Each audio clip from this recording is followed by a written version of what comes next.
message this morning with a quote from Jewish author Elie Wiesel. Sanctuary is often something very small, not a grandiose gesture, but a small gesture toward alleviating human suffering and preventing humiliation. Sanctuary is a human being. Sanctuary is a dream. That is why you are here, and that is why I am here. We are here because of one another. We are, in truth, each other's shelter. We all, at one time or another, need a sanctuary, and you are here this morning because at some point you needed a sanctuary. If, like I did eventually, you came to the UU faith tradition and thought it was the liberating force of your life, then you felt a sense of relief, of inner joy, of gratitude that remains in your heart even today. To be with people who understand your search, who welcome your questions, who don't judge you, and who support your quest for truth and justice, well, for me, it was worth the search.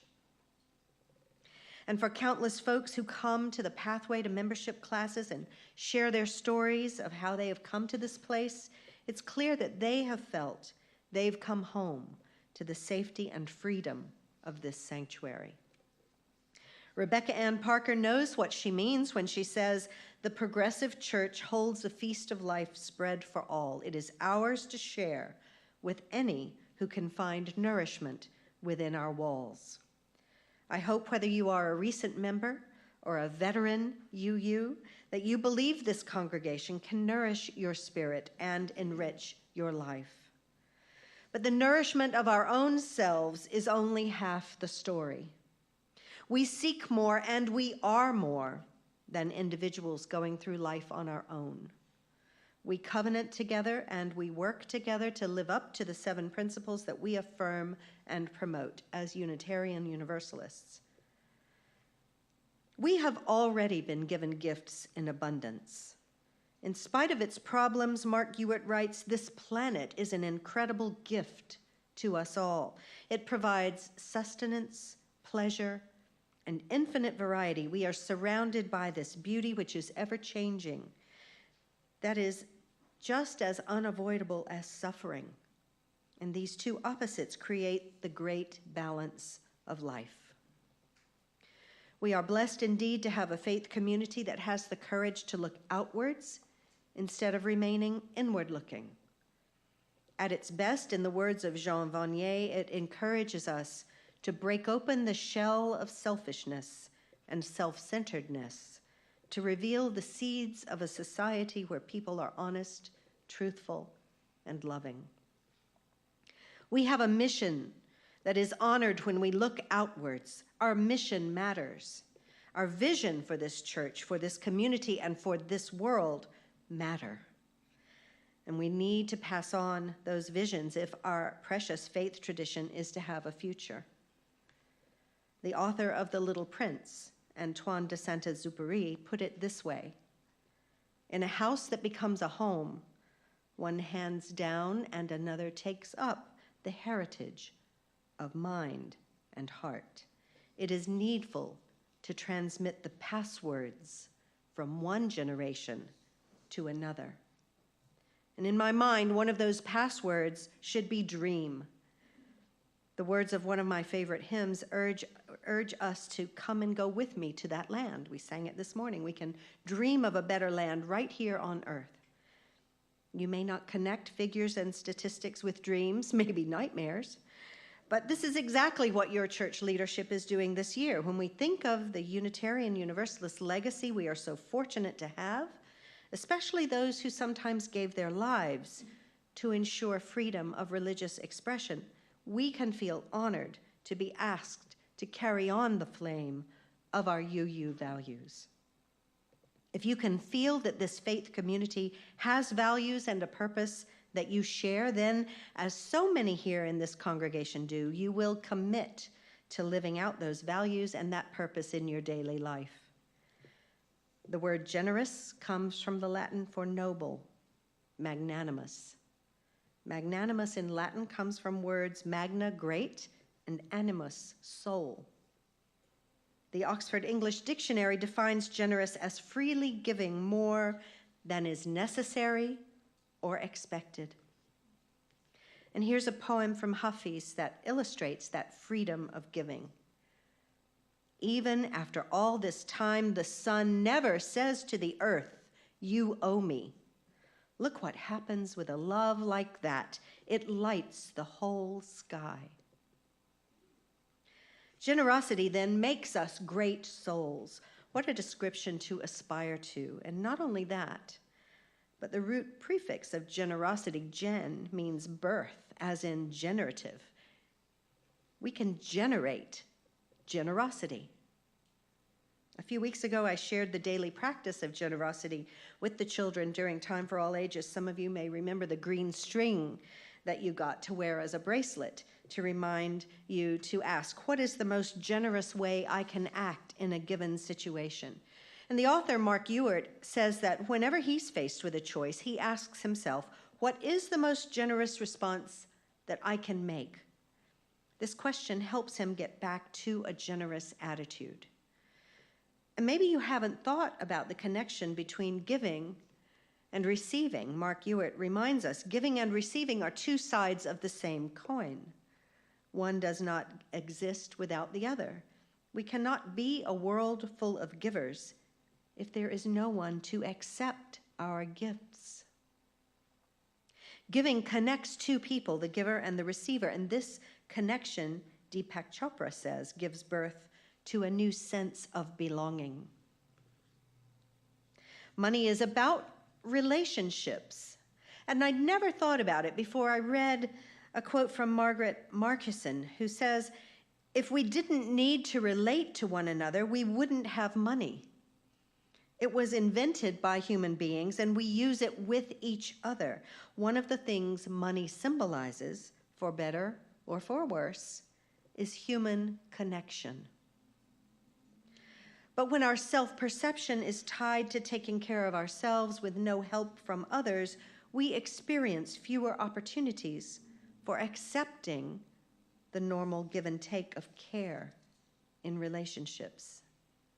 And this level of independence can lead to an unreasonable and rigid standard of self-reliance. Those of us who are seniors, for example, may not adjust to our concept of independence as we age, making us unable to adapt to a need for more assistance.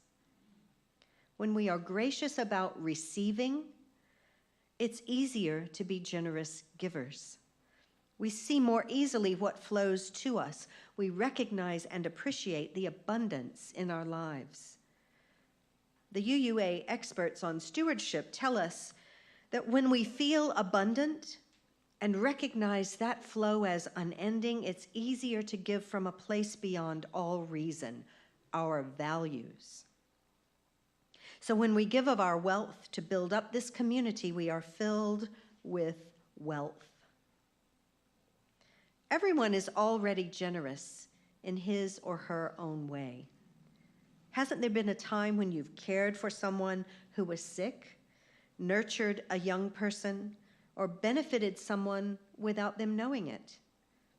We could have chosen to put our time and energies elsewhere, but we didn't.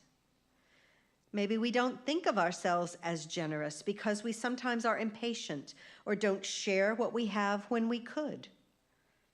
Or maybe, as Mark Ewart suggests, our idea of what constitutes generosity is too grand to reach. It doesn't take much to be generous. That's a lesson that Jesus taught. In the 21st verse of Luke, in the New Testament, it's written, as Jesus looked up, he saw the rich putting their gifts into the temple treasury. He also saw a poor widow put in 2 very small copper coins. Truly, I tell you, he said, this poor widow has put in more than all the others. All these people gave their gifts out of their wealth, but she gave out of her poverty. She put in all she had to live on. Maybe what we need to do is to become more intentional about being generous and build upon that strength we already possess. Henri Nouwen writes, "Every time I take a step in the direction of generosity, I know that I am moving from fear to love." Here's what I believe about giving. When we make giving a priority, generosity in a closely knit community presents an opportunity for each of us to align our beliefs, our love, and our values with what we give in money and time. Rebecca Parker, in her book, Blessing the World, tells a story about gaining maturity as a giver, which is when she learned about who she is. And she writes, "I am a person who has something to give. I am a person who has received abundantly from life. I am a person whose presence matters in the world. And I am a person whose life has meaning because I am connected to and care about many things larger than myself." Giving a regular amount, as we ask, is a way of putting skin in the game and of developing a sense of stewardship. No matter what level of donation you make, you receive congregational benefits in full measure, the same as any other member. If you give more of yourself as a volunteer at leadership levels, then you will have greater influence on the workings of the church, but your giving or withholding of money does not become linked with personal gain. Each of us should be feel invited to step forward with our resources according to our ability. This separates what we gain from how much we give and keeps us in right relationship. Our community prompts us to give in ways that fuels our own growth of generosity rather than improving our level of status. We're not that type of church. In fact, we do have what some people call angels in the congregation who are able to give substantial amounts in pledges, but we need all to consider stepping up so that the gap is narrowed. We're grateful for what these major donors do for our church, but we've allowed them to carry a big portion of the budget, and to be frank, it would put our budget at risk if they were to suddenly not be here anymore. So, you could decide this month that for the next church year, you can increase your pledge, as so many of you have generously done, beyond what you've already decided to pledge. And then you can go around to other members and say, "I've upped my pledge, up yours."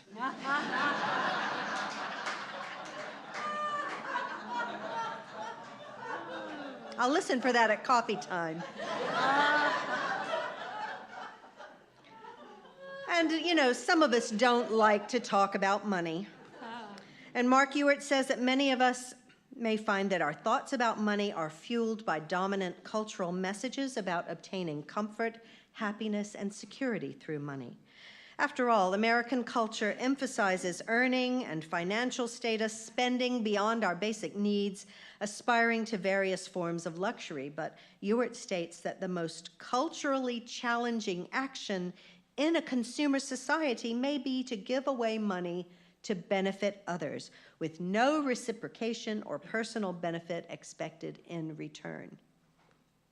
I care to lift this up before you this morning, even though such frank talking reminds me of the minister who got up one Sunday and announced to his congregation, "I have good news and bad news. The good news is we have enough money to pay for our new building program. The bad news is it's still out there in your pockets."